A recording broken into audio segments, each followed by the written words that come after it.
Welcome back, folks, to another episode of The Boring Show. Once again, I'm joined by Simon Lightfoot. And in the previous episode, we got started on some server-side Dart because here on The Boring Show, we all love to write Dart in our Flutter apps, but often struggle to write Dart on the server to complement them.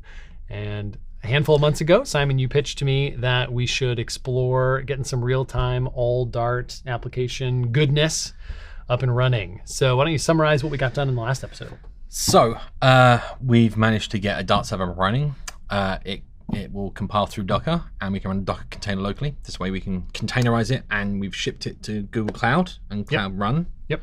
And we've run it from there. So we should go, we'll check on that in a minute, make sure that's all up and running, and we can look at the logs and show you a bit about that.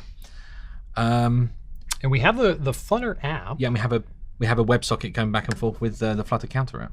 Yeah, so as we click increment here, in our Flutter code, we are sending, so in our init state of the counter app, we've just performed minor surgery to open up a WebSocket against our local host. And then, by the way, we're listening on any responses, going to print anything.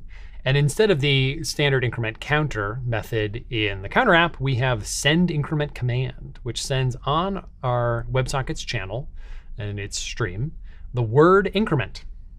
And then if I switch my VS Code window back to the server, we see that whenever something comes in, we send back, we basically just have a little ping pong.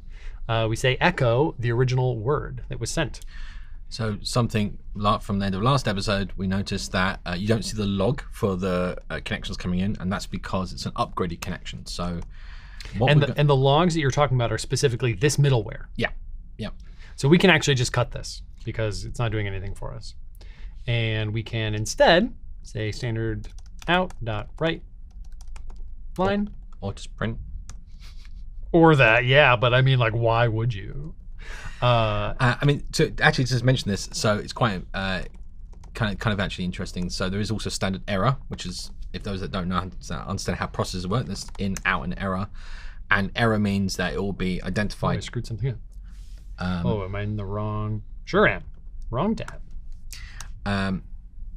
Yeah, you'll actually. So I tell you what, can we add another one above the listen, and that will know when we're connected. So it's a standard out right connected.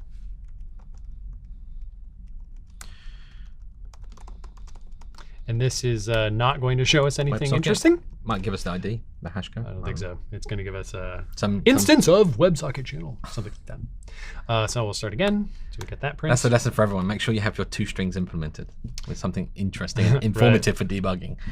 So we'll restart here so that we do reinitialize the WebSocket. And now when I switch back, we see connected, instance of WebSocket channel. WebSocket. Well, it's working. So. Super great. Now we'll increment by switching over to the actual Flutter app. We click it. We already see our response there. And then when we switch back over to the server, we see that we received the increment command. So exciting. So exciting. So I think what we want to do, we're going to have we want to store the local state for the counter. Yep. So what the value is. So. And you want to drive? Sure. Let's go. Okay. Would it follow me? That's the question. Nope. I got to do it manually, I guess. Try clicking on my name. Does it? You mean the thing that's not appearing? Will it? Click on my. Hang on. Will it click? Where would I click on your name? Scroll down a little bit. Oh, there's live share stuff here. I wonder if I can do. There you go. Oh, that's what I need to use this whole time. So if you scroll. Yeah. All right. You can. Show the project files. Let's see what we got. So we've got. We're just using the. We're all on server.dart. We'll just keep it simple, right? So what we'll do, we'll add just a global. So while he's typing, what we're trying to do right now is restore the old functionality where the counter actually increments. But in the last episode, we talked about getting that persistence out of the app's own memory and putting it on the server so that.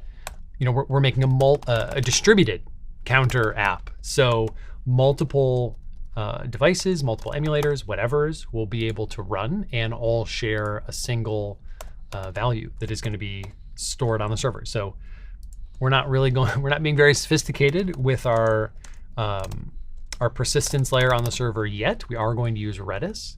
But for now, we just want very simple in-memory, prove to ourselves that it works, and get the counter app counting again.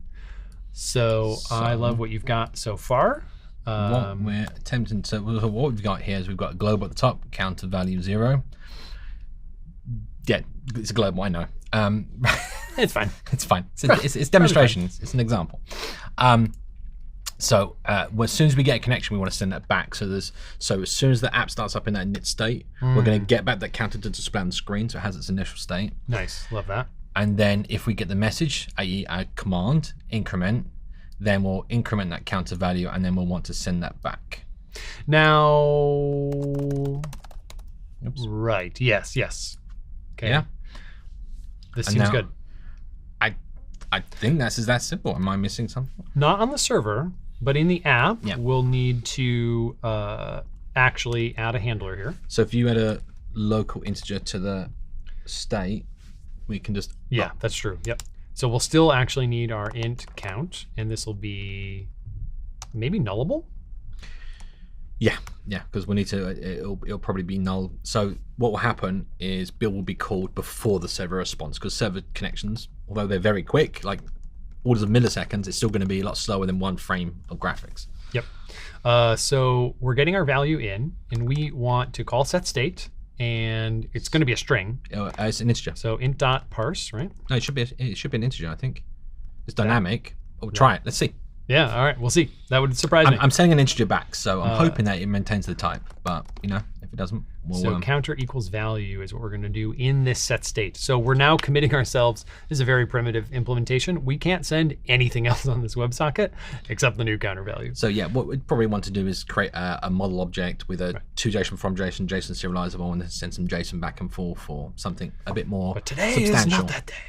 You have pushed it this many times. So instead of hello boring show, we're going to say counter or toString counter. Oh, good call. Yeah. Or question mark for when it's loading. Let's put a question mark dot because it's going to be null. Oh, right, of course. Yep. There you go. And that is what it was complaining about. So okay, cool. Restart the server, and that should just work. Yes, we do have to restart server. Good call.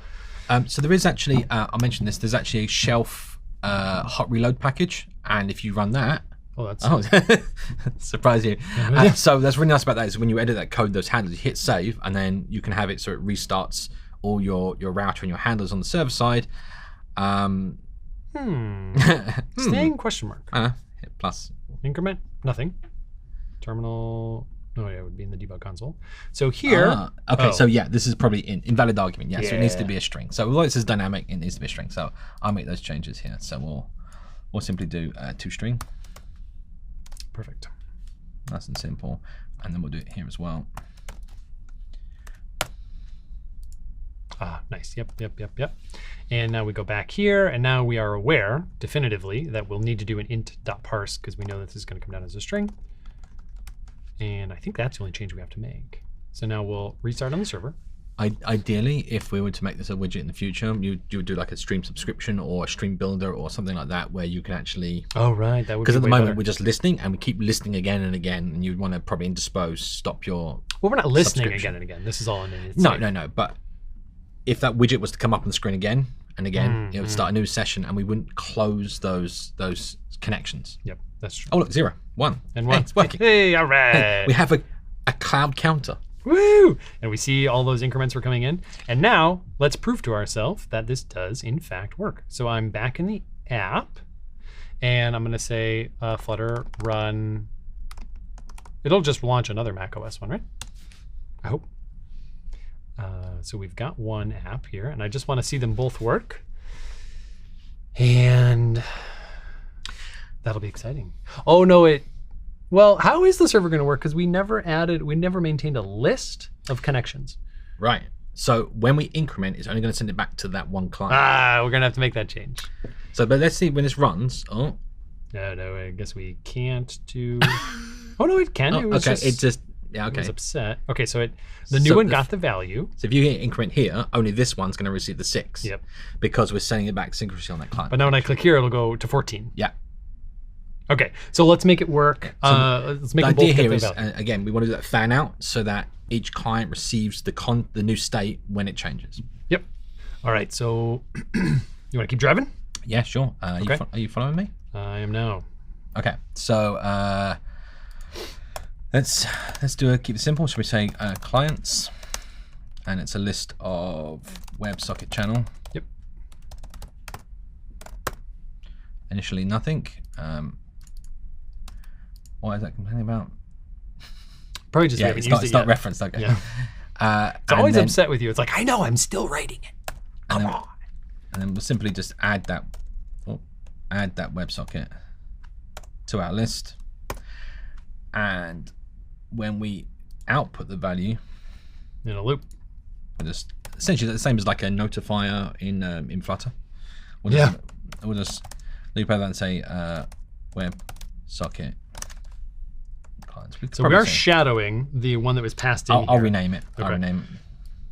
I do love not shadowing. And then you also need to make that nice. All right. Cool. What we do want to do, and we don't have here, is cleanup. Yeah, because is it on when complete? Can we do that? Undone. Is it on? Oh yeah, no, it's inside, isn't it? Yeah. Yeah, so there's a whole bunch of cleanup we can do. Dot remove. Yeah, nice. Nice and simple. And here, yeah, that's great. Okay, so I'm going to restart the server. Because this is in memory, we're going back to 0. What did we initialize? Oh, you did initialize it to 0 because this isn't your first rodeo. All right, so we've done this, and now I'm going to refresh one of these two. I think they're going to refresh separately. So now I'll refresh you. You could just hit the button. Oh, well, I've got one from the ID and one from the terminal. What's actually happened there, when we restarted the server, these two dropped their WebSocket connections and they won't auto reconnect. Oh, right. I see what you're saying. Yes. So just something to mention there. You can monitor for when the connection, when the same thing on done on the listen, and then once it closes, you can try and reconnect. Do we dare press the button? Are we ready? Press it. Hey! First time. Can you believe it? It's amazing. Woo, it's so fun. Now, because we're deploying this to Cloud Run, and Cloud Run machines are not of infinite size. Oh, do you have a thought first? We have not made this work with Cloud Run yet. So local host. Indeed. Yeah. We can do that at some point. All right. We're going to put this on Cloud Run. And those machines are not of infinite size. So after some number that I don't know of connections, Cloud Run will say, hey, it's getting a little tight in here, and it'll add another worker or node, or whatever they're called. If you go to console.cloud.google.com, the project you already have open, I think you already have it open somewhere. Oh, no, wrong window. It's over here. Yeah, and refresh. You should see our API server that we deployed earlier. Perfect, there it is. Nice. If you click on that and then hit edit at the top. Oh, do you want to put a minimum? Is that what you're thinking? No, I was just going to say this is where those scaling options are. So if anyone's curious, they're just down here. They are Yeah, so I knew the number 80, but I didn't know if it would hold. Yeah, because that's the concurrent request, and our WebSockets are going to stay. I can't even see it from here. It's way too small. Oh, that's right. Good call. Let me blow this up. So 80 requests per container, and that's the concurrent requests. So in HTTP land, if you're not keeping any requests open, it's like it's all about kind of how many people are clicking buttons or moving around your app at any one time. But these WebSockets are going to stay open, so we know definitively that it'll just be, that 81st user shows up, then another instance of our Cloud Run service will spin up, and critically, this in-memory solution that we just so elegantly put together of this list here. We talked about this in the first episode where, each is it instance? That is the official noun. Anyway, each node. Instance. Yeah, I keep kind of wanting to say so it's node. compute. Normally it's compute instance in the GCP land, but we also call them nodes in general. So. Yeah, so a worker, a node, or whatever. When a new one spins up, it'll just have its own memory. Obviously, it'll keep its own list, and so when an event comes in, it's going to go to one of those, depending on which client clicked the plus icon, and then all of the other clients connected to that node or worker, they'll get the update, but all the other workers will have no idea that anything happened. So that is our next challenge. If you just pop back to that, the Cloud Console screen, I just want to mention that we did mention earlier that the timeout here doesn't apply because that's just to normal non-upgraded WebSocket connections. Okay. So just a key point there if you're worried. And then again, you can change all the settings, and there's minimum number of instances, so you can always have one alive. And this is you can obviously have like multiple instances alive, so you're ready to spin up. And so if you have a burst of traffic, it doesn't have to start lots of instances. Right. It will just be there ready to rock and roll. And then you've got the maximum number, and of course, if you make sure you set a budget on your cloud project and you could probably set that down to like something smaller, and it would be fine. Cloud Run each worker is incredibly powerful. Now you could potentially scale up a lot faster with WebSockets than you would necessarily with HTTP. Yeah. So because there's only one set of Dart environment running for all of those connections and all that kind of stuff, it scales really well. Yeah. Cloud Run is great in that regard. Now, one thing that we're seeing here, I just want to give an example. We're talking about WebSockets here. This is literally like the way that if you're using Firebase on the web, it would use a WebSocket for that live connection. And it's the same thing as if you're using Twitter and you suddenly see like the follower count of someone just increase in front of your eyes, or the comment count increase in front of your eyes. That's all done with the WebSockets. That's what this kind of powers for, real-time updating. Without the client again having to say, "Hey server, you got anything for me?" Yeah, or press the refresh button in your browser or something like that. Yeah. We could set this to 1 instance per container.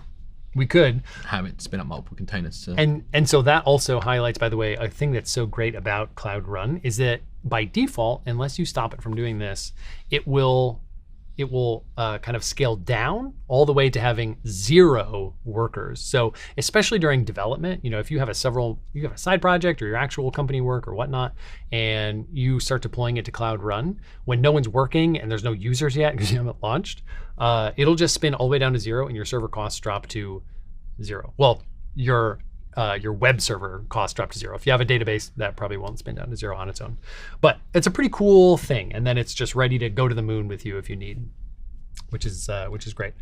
If you scroll further down, I don't think there's anything else we need to explain here, is there? No. Don't think so. Cool. And cold starts are a thing. When it goes down to 0, it takes a little bit more time to go from 0 to more than that, and so those are called cold starts. The nice thing about containers is they're a sort of a ready-made unit to run, so you don't have to like wait for Linux to boot up and all this kind of stuff. Your container does not contain an operating system. It's just the software on top. Yeah. But that's kind of all Cloud Run stuff. Just quick crash course, and now we're back to our purposes. So what's next? I think we need to incorporate Redis so that it's actually Redis storing the counter variable, and Redis has a PubSub feature. Do you want to explain what Redis is? That's great. Great point. Redis is an in-memory data store that also backs up its information to the file system. So it has some stability to it, which is nice. There are some other in-memory data stores like Memcache that don't back anything up to the file system, and they might be a tiny pinch faster, but then like how critical of data you can put in there There's differs. reasons to use all these different things. I mean, they have their place. For us, Redis is a great choice, and I've already spun that up on GCP because it takes a second, and that's just under the memory store option. But we won't even really get to that until we convert back to Cloud Run. Yeah, Redis and Memcached are like key value stores. So it's not like a relational database. There's completely different. They have completely different things. But for example, I'll give you an example. Let's say you had a blog site, you had all these posts, and you wanted live update counts, as we said, like with Twitter. Then you might, as soon as your server starts up, it ensures that Redis is loaded with all those counts. When someone visits the page, it then sends down all that latest count to them, and they're all kind of kept in sync. Because they're in memory, it's instant response. There's no reading from a database or from the disk or anything like that on the server side. So you can get hundreds of thousands of connections to these WebSocket connections and getting that data very quickly coming back to the client. Yeah, I think the Redis docs say something like 180,000 requests per second is easy peasy. So it's really powerful. I will mention though that each node has a limited scope of concurrent connections. That's the port limit. So it's called ephemeral ports. If you reach that limit, that's 65,000. It's a bit under that. Won't go into the details. Then you'll look up ephemeral ports, and that will solve your problem. Yeah, I just want to throw that out there. So we're ready to do Redis things. Shall we dive in? Go for it. All right, first thing that we need to do is add Redis to our server. So go to its PubSpec, which is here. Should we add, what was that? Dependency, yeah. We might as well add WebSocket channel. WebSocket channel. We've got a lint error. It's not happy with us. And same thing, add dependency, Redis. Woo! Safe, thank you. Now we're ready to do it. Oh, it's still upset, except not really, because I just need to run dart pub get from the actual command line. Oh. Okay. And that's just an idiosyncrasy of my machine. All right. So to do this, we've got a handful of layers to think about. Yes. First of all, I was going to say, we have our Cloud Run nodes, and there's a separate node that's going to be running, which is running Redis. And again, this is so that we've got this like list of clients here. We're kind of moving that out of the individual node into Redis, so that all of the nodes that connect to it connect to that one source of truth. Yep. Yeah. So we're going to use two of Redis's however many great features Redis has. One is just the key value store. The key is going to be counter or something. The value will of course be the integer. And then I alluded earlier, we're going to use its PubSub thing as well. So each Cloud Run node that spins up can subscribe to updates.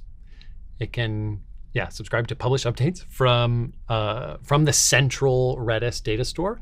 And then whenever an event comes in, all the Cloud Run instances that are going to use that PubSub feature will hear about the new number. So every instance subscribes to Redis on that key, and then when any instance publishes to that key, they're all going to receive that update. Yep. So let's do it. So we are going to need, let's pull up the Redis Dart. Redis, that should be enough. So this is a pretty good bit of documentation. I'm going to scroll down. So the Redis server is going to be running in the node, and this is the Redis client. So just like we're making a client-server connection ourselves, we're using another client connection to communicate with Redis, the server. Okay, so I'm going to grab this code here, and when I come back in our main function, we'll need to initialize some Redis goodness. And we'll import this. If you move the connection to the global scope. Oh, yeah. Well, we're going to move, I guess, we're going to move both, really. Because then this returns a command option, or command variable. The connect returns called Redis command, I think. No, it's just command, actually. But yeah, we'll move those up. So this will be final late, I guess. Yep. And this was the connection. And this is our, what is the type of it? Redis connection.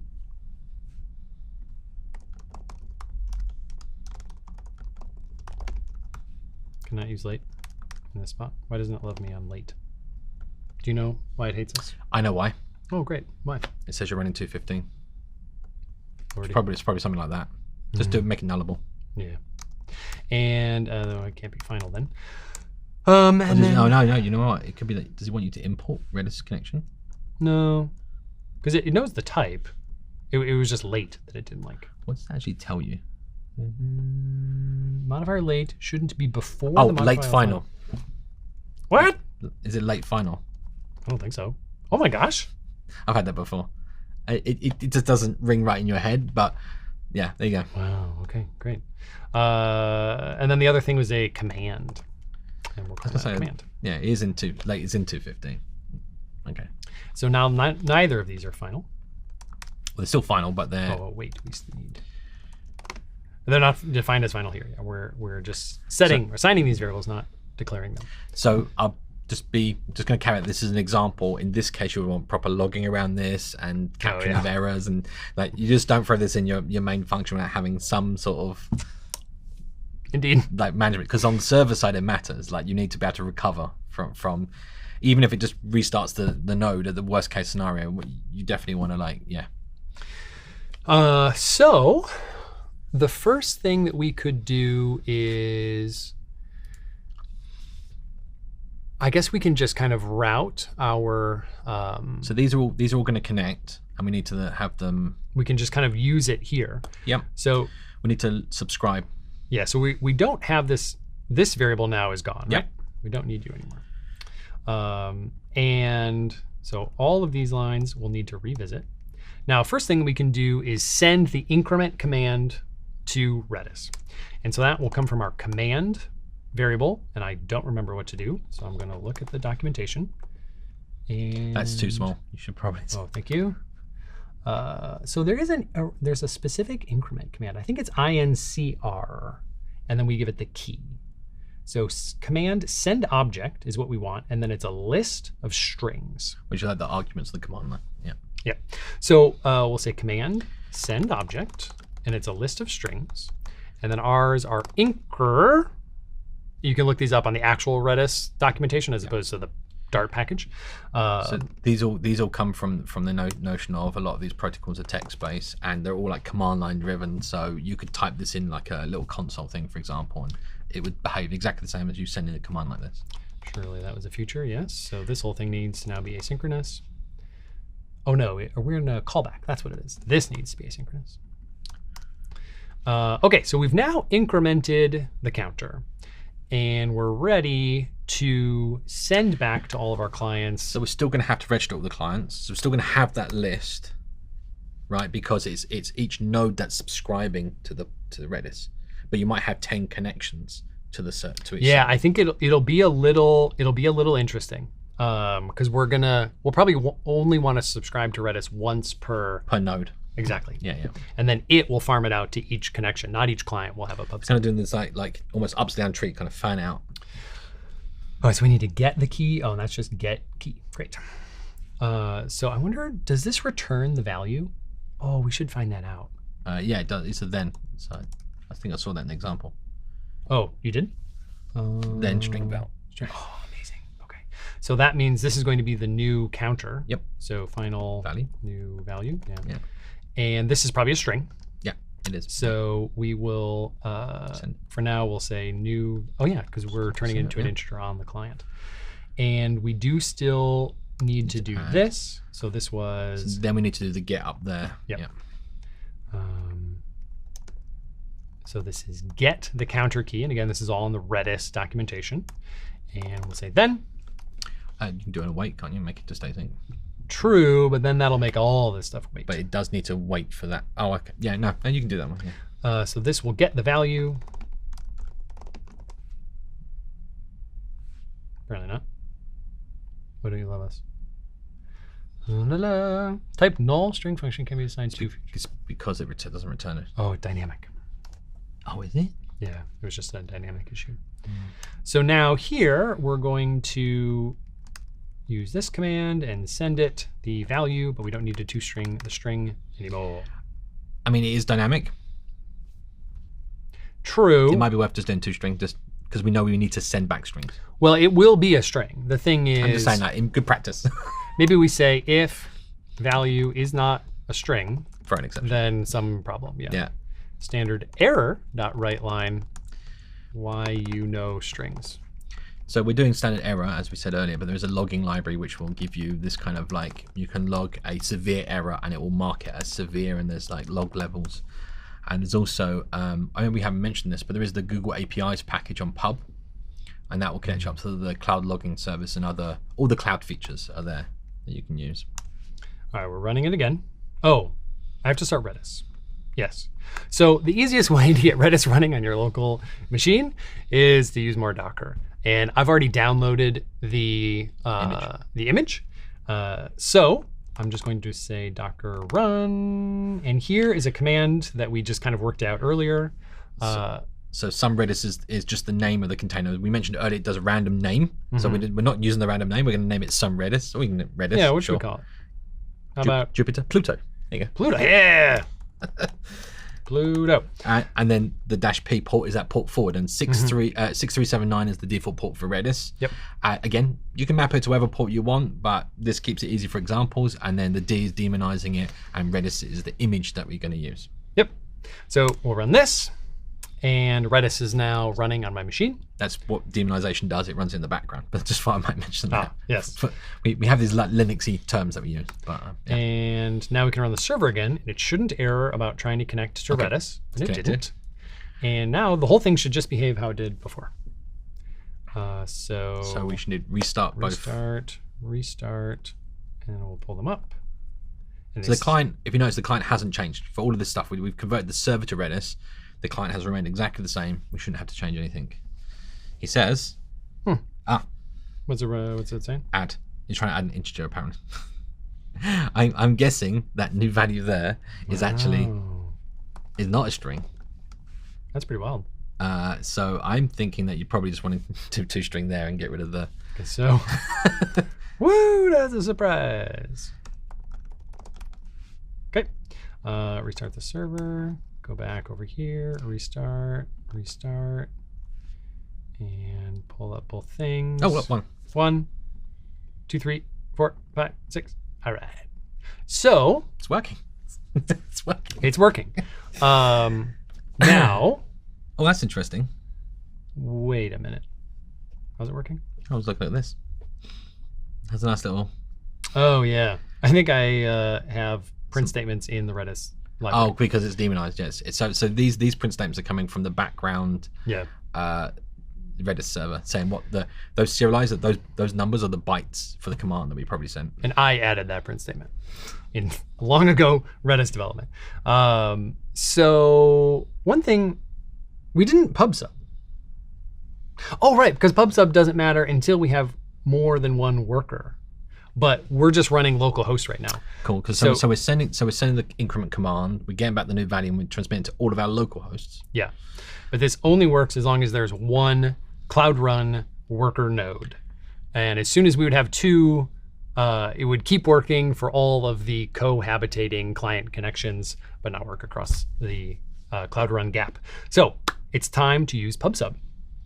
And for this, which is again, we'll just copy right out of the PubSub command documentation. So what we do here is you still make one of those commands, but then we kind of upgrade it to a PubSub command. So first off, we need a brand new connection as well. So this will be the PubSub connection. Wait, final command. This will be the PubSub command. And now we can come down into the main method, and we'll ultimately copy those in just a second. So this was the PubSub connection, and this is the PubSub command. Do you need a new connection? You do. Oh, okay. Yep. And then we pass this to this. PubSub connection here. Thank you. Great eye. PubSub connection. Okay. And create a new connection. We've connected again, and we've made a new PubSub object. Yep. Now this will have to be global as well. So I did notice that when we create these connections, we're not specifying the host or the port, because it must be defaulted to localhost 6379. Say again. We're not specifying the host or the port on Redis Connect. Oh, sorry. Yeah, it's right there. Yeah. Yeah, carry on. Been a snake, it would have bit you. Yeah. Okay, so we have a PubSub object, and I'm really not happy with my capitalization discrepancy. So let's think about where we need to put this PubSub logic. We can subscribe in main.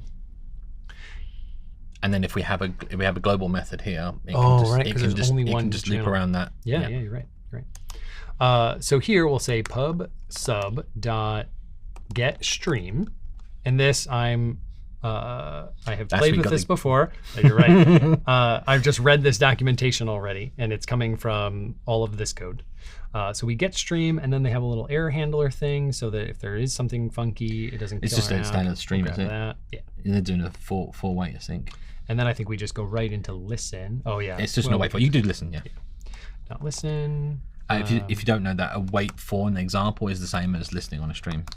And this will get the PubSub. So this gets like a message. This would be the dynamic value that we get back. Yeah. And now it would be nice if these were. What do you got? No, I was just going to say, when we increment, we're going to have to send the publish on the... Yes. Yeah. Yep, for sure.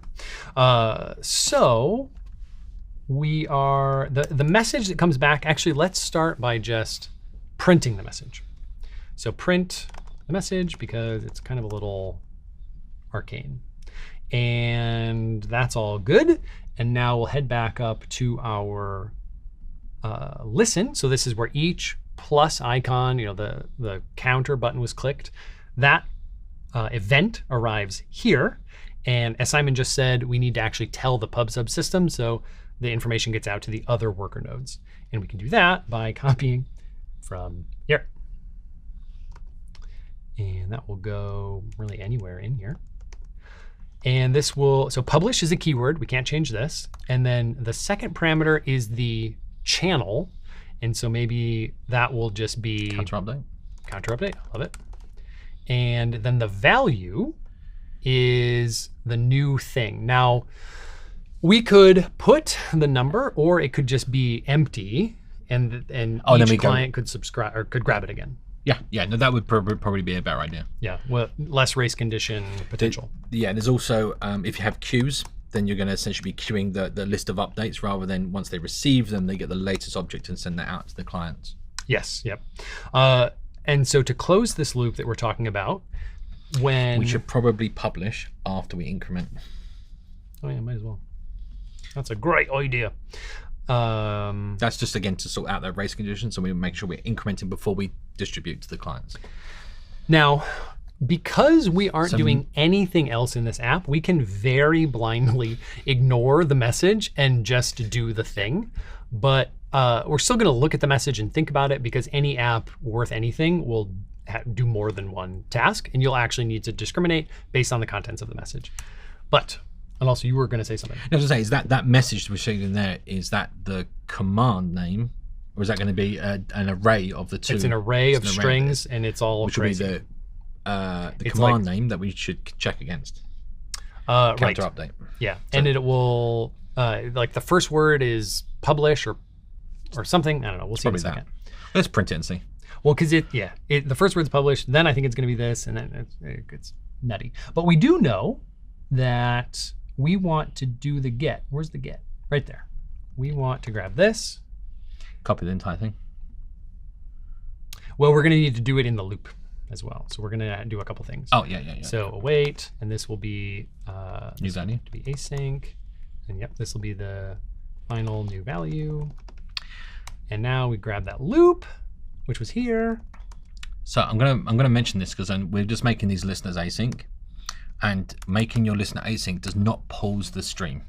So what happens is if you get a new message whilst this async process is running, it will just start up another async method. You can do an async map in your streams, and that will pause the stream and then resume it once your asynchronous function is finished, which can help resolve some race conditions and conflicts. So just to be aware. Okay. Yeah, I didn't know that. That's good. So whenever any worker node gets the value, gets notification of a PubSub event, and this is how we're going to cross the Cloud Run worker node gap, the divide there, and it will tell its own clients about the new value. Are we ready to run it? Yes.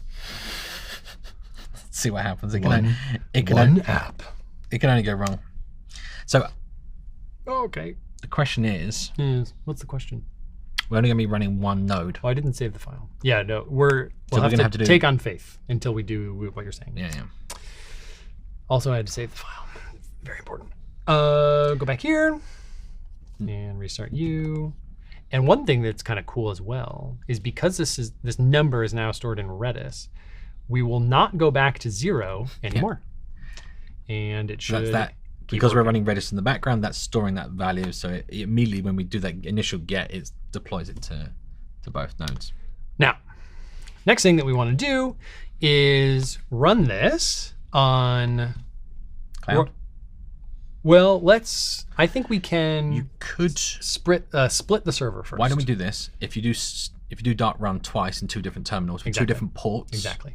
And then we'll have the apps. We'll do two different instances of the app. Exactly. connecting to 2 different ports. Yep, we're vibing. So we're basically we're using multiple ports, so we can have 2 simultaneous instances of the server on our local machine. So the first one I'm just leaving as default, and then for the second one, where was 8080? You can just do port in the command line. If you do port equals this before dart run. Oh yeah, this whole thing, 8081 or something. Yeah, 8081 space, and that should work. Okay. So one server is running on 8080, the other server is running on 8081. So we'll come back to our app, and this is going to, we did this in initialization, so yeah, we're gonna have to manually change that right now, and then restart the just one of them, right? Yeah. So we'll do this. We should probably print off which one it's connecting to. Yeah, true. That's good. We'll have our WebSocket URL up here. Socket URL. And whoops. This is just so that we can establish that we definitely are connecting to the 2 different ports, because there's no visibility over what port it's connecting to as we have it right now. Okay, so we've got that. One of them restarted, and it would be this one. Right, so that will come from here, right? If you restart this one, just restart the terminal one for a second. Oh yeah, but why didn't the other one do it? We should see connected to 8081. So now if you go change the port in here to 80 and hit save, the hot reload should, but I wonder, that would be in the debug console. Yeah, why didn't we see that a second ago? It's just not doing it. Oh, restart, not hot reload. Oh, right. All right, so we've got an 8080 and we've got an 8081, and they are still showing the correct number each. And by golly, hit plus. If we hit plus, and it didn't. Darn it! Of course it didn't. Okay, what happened? All right, what did we do wrong? So this is now we start debugging. So we got 11. So 8080 is the one that got it or didn't get it. No idea. Let's print the port in the UI so we can see which one's which. That's the ticket. I'm pretty sure it's connected fine to the right port. I'm wondering. Oh, hang on a minute. Where's the two consoles for the server? It should show connected. So yeah, we got 8080, but I'm just saying in the UI. So because what we don't know right now. So this one says it's connected to 8081, and the other server says it's definitely connected to 8080. Yeah, they're different. What I'm saying here is we didn't know like which one we clicked, which one didn't, in terms of reading the server-side logs. Right. So now I'm gonna refresh this. So now both UIs should say their port, and of course they both say 8080 now because we have this very clunky system of switching them back and forth. 1 and okay. So 8081. Hit plus on the 8081. Plus, so it goes to 13. Oh, that one got updated. Whoa. And hit plus on that one. Did we just not refresh something? Probably. Oh, do you know what it was? We did a hot reload and didn't do hot restart or something like that. Oh, it's working. Yeah. Why didn't they're definitely identifying as two different ports though, so that's definitely working. Yep.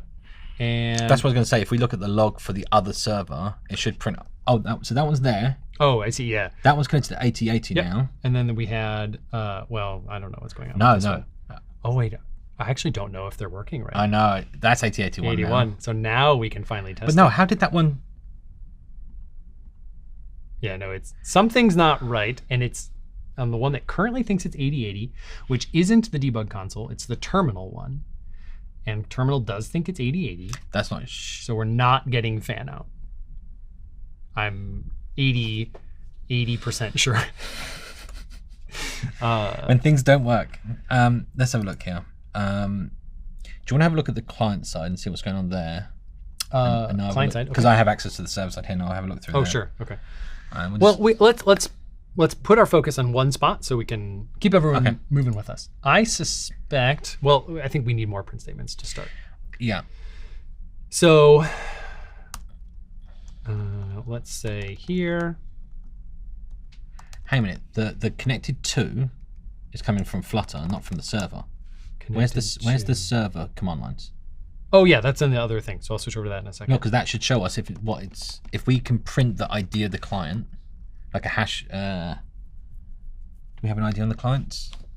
I think WebSocket has an ID attached to it.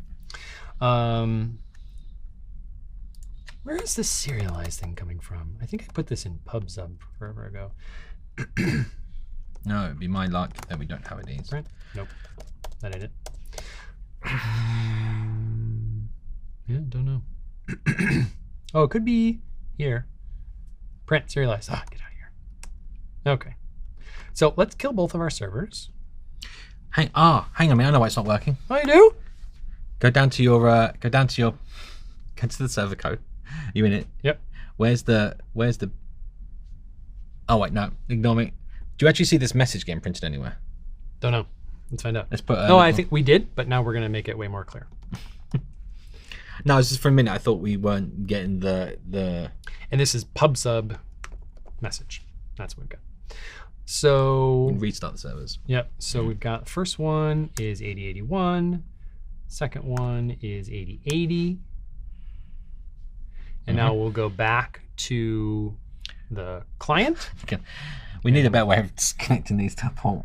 Yeah, I do. I honestly don't know of an easier way to do this like easily right now. Do you want me to tell you an easy way? What would you do? Start define. Oh, never. If we keep mucking with this for too long, we're going to do that. Yeah, let's not change too many variables right now because that's the way to go into madness. All right, so we've got Mac OS, and this is going to connect to 8081. And that should print off Flutter connected to 8081, right? Yeah. And then. Oh. What do you think? No, I was going to say one's not hot relay, they're not both connecting to one, are they, or something like that? I think that is what happened when it briefly worked. Right. Yeah. So it's building. The command line one won't automatically refresh until you press the hotkey, right? Yes. So, yeah. So we can do this and restart here. Yeah. And so that shows, okay, the server showed it's got a connection. So they both see 18, which makes sense. They both just reinitialized. So hit plus on one. Okay, plus on one, yeah. And then we'll grab the other one, and it didn't update. Okay, if you go to the server consoles. Oh, interesting. This received. Oh, okay, that's actually fine. Yeah, so server console. And just see, so 8080 never got the 19. Yeah. It never got the received. Yeah. Because it never got sent the plus. That's fine. But so basically the PubSub connection is just not wired up. Something's going wrong. Are you sure this shouldn't be the... Oh, I wonder if like putting empty string there makes it not do anything. Change it. Yep. Let's see. What should we put? Because we don't even care about this value. Counter. Sure. And the reason we don't care about the value is this all happens in milliseconds, but different users could click the button like 1 millisecond apart on their different phones. And even that tiny latency could be enough where if we tried to put the counter value here and then care about it down when it resurfaces in the message, it could already be stale. So we only want to get the counter again. We don't want to do anything else. I was going to have a quick look to see what it says about PubSub in the documentation. All right, so while you do that, I'll redo all of the juggling over here, which involves restarting both servers. You see something? Oh, he didn't subscribe.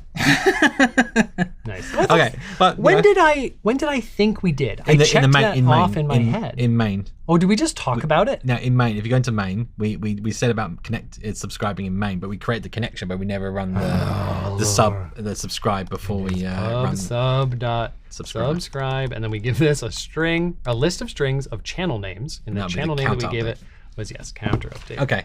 I'm pretty sure that's the problem. Yeah. Oh, don't touch wood, right? So restart both servers. Okay. There we go. Oh, subscribe. Yep, so we're counter getting... and 1, so that's good. 1. Why is it 1? I put a string there. Oh, it's reading the value of counter, maybe? No, that'd be 18. Yep. Let's who knows? So we're it's a problem for the listener, for the viewer. Exercise for the viewer. So we'll refresh here, and this is going to give us... That's going to restart with 8080. Yep. So now we'll go back to 8081 and save. And the terminal doesn't do anything, but the debug other console one does. Yeah, and this should now say 8081, and it does. So now we go here. 19. We've got an 80 and an 8081, and big money. Yay! It works. We have incrementing numbers. It's an accomplishment. Amazing. So I think as much as we're just incrementing a number, I think people can hopefully see by those different parameters and different things you can do, you can extend this to being quite a lot. So you can send messages full of data. You know, this user sent, let's say a chat system, you can say this user sent this photo of this message, and you can do this kind of structured data. Right. If you have a group, a chat app with group chats and whatnot, you just have no idea. And even without groups, honestly, you have no idea which one of your serverless backend worker nodes are going to be, supporting any individual client connection. But we've just pretended that we have one central machine that is arbitrarily large, and we're distributing updates across all of them. So there is some. We're talking about those channel names. What you can do is you can register a channel name based on like a client ID and associate each client with a channel. So then you can only distribute certain messages to certain clients. And that's how kind of group communication. Because at the moment it's like a hub. So we just send everything gets sent out to everyone. Yeah. So yeah, that's a great point. We've glossed over that. So let's talk about that. What this would do. If you had a chat app version that was this primitive, it would send everyone's messages to everyone. So it would be like IRC or something. Yeah. Maybe there might be some privacy problems with that. Yeah. So you wouldn't want that. And so PubSub. I'm just going to mention something here. Yeah. So there's an interesting point here. We talked about sending messages out just then. I will mention that end-to-end encryption, right? So briefly, the client could encrypt on a known key that the other client has. And then what you would actually be sending here in the PubSub would be encrypted data. So even if it went out to lots of people, still don't do that though. Even if it went out to lots of people, no one would be able to decrypt it apart from the known clients. But don't just distribute to everyone, because that just kills the bandwidth of the entire network. Yeah. Oh my god. And every app would have to be programmed to like detect the inability to decrypt something. No, just try catch. Yeah, and throw it away. Oh dear, no, don't do that. But yeah, so counter update, sorry. Right, so let's say you did have a chat app. Then each client would would subscribe to the chat thread ID or something.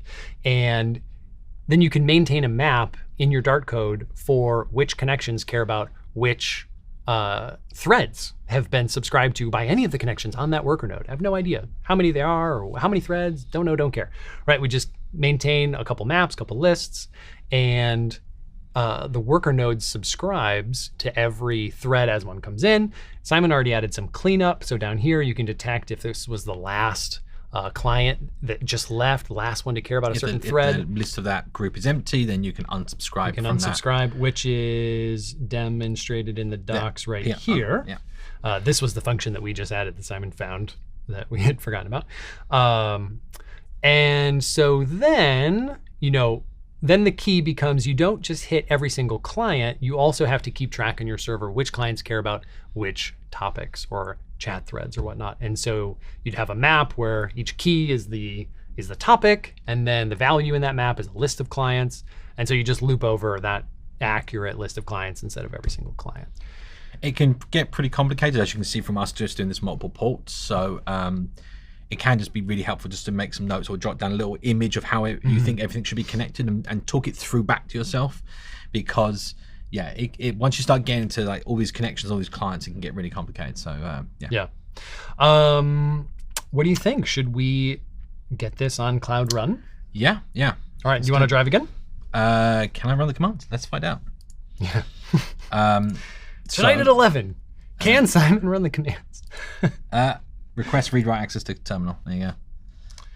Well, it's actually kind of nice that that's like a short-lived thing, I think it's because I reconnected. And then you had to click this button last time. Okay, so we should have it in. Is it in this terminal? I have no idea. I don't have. Oh, it is. Yeah. I had two, and I was just focused on the other one. I'm now following you. So. Are you? So if you go to cloud, if you go to the console. Do we have a Redis instance running? We do, and we'll need. So one thing we're going to need is the IP address of the Redis console to update our. Do you know what we're going to do? We're going to use an environment variable. Redis. I love it. How much time do we have? I think we have a good bit. Oh, we don't have a good bit. So let's this could be a time to break. let's just get this deployed and working against this Redis service. So primary endpoint is here. That is an internal IP address, but that should be fine. Yeah, because we're coming at it from Cloud Run. So we won't be able to connect to that Redis server from our local computers. You need to go through VPN, VPC stuff. But Cloud Run is where we want to connect from, and it will be able to. Which is on the VPC. That's the virtual private connection, virtual private network thing. VP something. VPC is the notion given to each region has its own little subnet of your cloud services in your cloud project. Oh, right, it's here. This is where it goes, right? Yeah. We just do this. We'll just change local. Oh yeah, yeah. And then it's the same port. All those hotkeys you're using, it's amazing. I don't know anything about VS Code. Oh yeah, it's a good editor. I have my own hotkeys in IntelliJ. Naturally, yes. So, what is there anything that you're anticipating that we still need to do before we can rerun the Docker build thing? No. Am I missing something? Because we've already got the Redis running, so we're not using Docker Compose. So we just run Docker deploy. Docker. Sorry, not the Docker beta or something. gcloud beta deploy. Yeah. I'm just gonna search on beta because that'll probably make it come up. Yeah. So that's gonna what this is gonna do. Come on. You need to run the Z shell again. Yeah. There we go. You get your history. Okay. So this is everything. Yeah. We're in the server thing. Oh, so I didn't run that thing. If you scroll up, it should be there actually. 18. If you keep going up, I think it will give you the thing. Oh no, it must be somewhere else. Okay, well it was 18. So there's you can do set config. It was right after I pressed 18. Oh, it there blew it's by. there. I put it in the clipboard and then I didn't run that in the other Yep. terminal.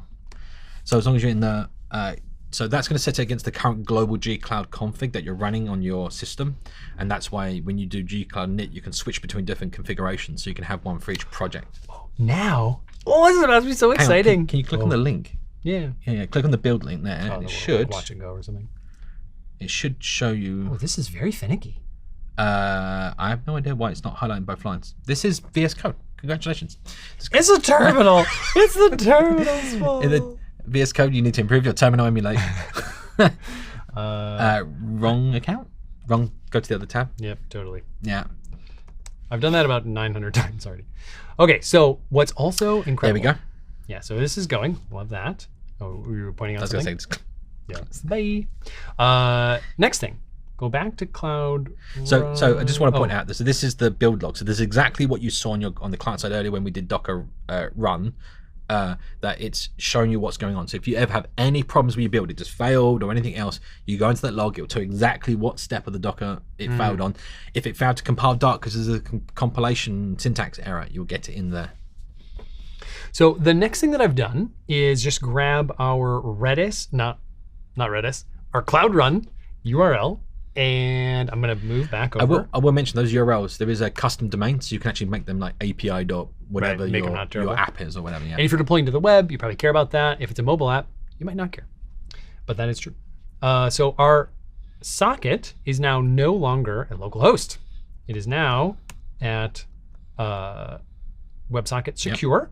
Yep. And we want all of this. So because it's HTTPS, it means it's secure. So we add the extra S at the beginning. And we're not going to specify a port. So by default, that will go on port 443, which is the secure port. WebSockets use the same thing? Same thing as HTTPS. Right. So again, it's connecting. Because it upgrades. Connecting and then upgrades that connection. So this should work, right? Yes. However, we are still going to be connecting to one node. So we might want to. We'd have to spin up 80 commands. Well, no. What we can do right now is once that's deployed, we can go into the edit and change it to one connection per node. Oh, brilliant. So my goodness. If you just go to revisions for a second. Right, or here. Hang on. Oh. You don't edit this whilst the build is going on because you're probably... we'll probably end up with some problems. Don't cross the streams. Don't cross the streams. What's it say on the command line? Does it say it's finished? Here. That's done. So and if you go back to that spinning means it's trying to do the... It's going to refresh. If you click on revisions, this is for everyone else. If you click on revisions as well. I have no idea what that is. Oh, look at that. This shows you here that the 1 hour ago. 1 month ago. What a bug. I know, right? It's showing that we deployed the last one, and then it's now going to, you see here traffic 100%. It moves the traffic from one backend node to the next, which is really nice. It means No there's downtime. No downtime. Yes. And if it fails, you can tell it in with this ... actions. There's like a redeploy the old version, so you can recover. Well, it did fail. So user provision container started listing on port defined. I'm looking at the log here. Yeah. Oh yeah, you're looking. I think we're seeing the same thing. Oh, this is in the deployment command line. On the port defined provided by the port 8080 environment variable. I'll tell you what. Here's the answer. Go to logs. We might have to wrap this up next time. Yep. Let's just see what the logs say. So these logs will tell us what actually happened when it tries to start it up. So is it all in here? Yeah, it's gonna be above. Right? Scroll this whole page down, the outside page. Is this gonna go up? No. If you scroll the outside page down, it should. For some reason, it won't do that. So. Hide status. Okay, wait, a little more space. So this is failing to connect to. Connection timed out to 1089. So I know why. This 76, 8976 denotes a different. The Redis server is on West 2 and we're on West 4 or something like that in the regions. So there's a section we can. West 2. You're right. Yeah. And this was West 4. We already know that. Okay, we're gonna fix that later, folks, because we are at time. But this is what it looks like to deploy a project. We got pretty far. Yeah. Stay tuned for the dramatic conclusion in the next episode on The Boring Show. See you, folks.